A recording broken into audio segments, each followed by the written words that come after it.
Na era das polarizações, em que muita gente tem usado as redes sociais para botar para fora toda a raiva que tem dentro de si, é cada vez mais comum a gente ver postagens usando comunicação violenta. Em alguns casos, isso acaba ultrapassando a barreira da internet e acaba vindo parar no nosso dia a dia. Aquele jeito para falar as coisas e não magoar alguém anda meio fora de moda, mas já está mais do que na hora de voltar, né? Quem conversa com a gente sobre comunicação não violenta é a psicóloga Janaína Fidelis. Tudo bem, Janaína? Oi, Elane, tudo bem? Boa tarde para vocês. Boa tarde. Janaína, a gente vê isso muito fácil nas redes sociais, mas a gente vê muito também nas relações de trabalho, né? Às vezes na hora de chamar a atenção ou de pedir mesmo alguma coisa, que seria uma coisa muito simples, quem às vezes está num cargo acima acaba se impondo, mas de um jeito que não é a forma correta, né? Exatamente, Elaine. Quando a gente fala em comunicação não violenta, que é esse método de comunicação interpessoal, em que a gente utiliza de uma maneira adequada a comunicação para expressar, né, as nossas necessidades e escutar as necessidades do outro, o que a gente está tentando fazer é ter um foco no diálogo, numa construção e gestão de relacionamentos, para que a gente consiga, né, colher resultados mais saudáveis dessa interação e não fazer uma comunicação de uma maneira adequada que não vai, no final das contas, resolver o problema ou fazer com que a gente entenda a necessidade do outro e exponha a nossa necessidade. Muitas vezes isso tem a ver com julgamentos, né? Ah, pois é. A gente pega um julgamento e transforma esse nosso julgamento numa fala, né.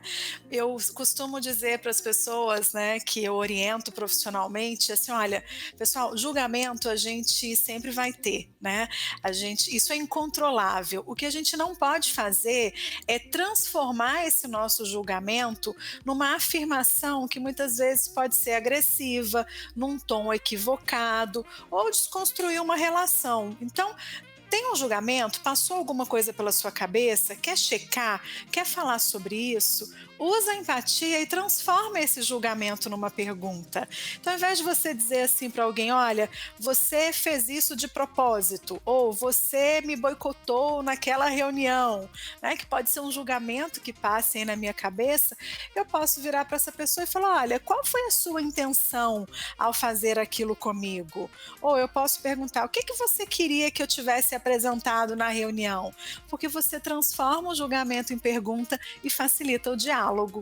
Isso tem muito a ver com a gente também, né? Porque às vezes a gente acaba jogando uma coisa que não tá legal dentro da gente, ou porque teve um dia ruim, ou porque não lida bem com aquele assunto, acaba jogando no outro, né? Eu falo, a gente controla a intenção da nossa comunicação e não o impacto. Então, uma fala do outro, ou uma situação que eu vivenciei ao longo do dia, ou algo que eu venho acumulando de experiências na minha trajetória, pode gerar em mim um impacto, e esse impacto, se eu não entendo o que está acontecendo, se eu não transformo isso numa comunicação empática, eu posso devolver para o outro de uma maneira equivocada a partir somente das minhas referências. Que outras situações a gente tem que estar bem atento para não provocar esse tipo de problema, para não provocar uma comunicação violenta? Olha, nas relações pessoais, a gente precisa cuidar disso, né. Quantas vezes a gente reclama que o outro não fez algo da maneira que a gente queria, mas a gente não foi lá e expressou para o outro qual era a nossa necessidade. É muito comum a gente ver casais, relacionamentos entre pais e filhos, onde as necessidades não são atendidas, mas também elas não são ditas e não são expressas. E quando isso não acontece, né, a gente tende a colecionar emoções negativas, e essas emoções negativas elas impactam na nossa forma de comunicar. Então, no trabalho, nas relações pessoais, na sua comunidade, nas redes sociais, né, quando você vê algo que você não gosta ou que você entende que não está da melhor maneira ou da maneira que você gostaria, e aí você vai lá, né, e compromete a sua comunicação. Então, dá para a gente usar, né, a técnica de não se comunicar de maneira violenta, em todos os contextos. E tem uma regrinha simples, sabe, Elaine, se der tempo de a gente ensinar para as pessoas, que é Sim. assim: comece sempre a sua fala trazendo o fato, né? O que que existe de comum entre eu e você que nos conecta e que eu quero falar com você sobre aquele assunto? Depois você expressa a sua emoção, né? O que que aquele fato provocou, está provocando em você? Fala da sua necessidade e faz o seu pedido, né? Então, olha, Elaine, aconteceu isso, eu me senti dessa maneira, para mim é importante que a gente faça desse jeito, a gente pode combinar assim? Dessa maneira flui muito melhor do que simplesmente eu chegar e falar, olha, não gostei, não quero, não pode, quero desse jeito, e aí você abre também para escutar o outro e constrói então um acordo que vai ser bom para todo mundo. E assim, tem que tomar muito cuidado com aquela coisa também, né? Que às vezes a gente fala, mas era óbvio. Óbvio pra gente, né? Outra pessoa não sabia. Perfeito. Eu digo sempre que o óbvio tem que ser dito, né?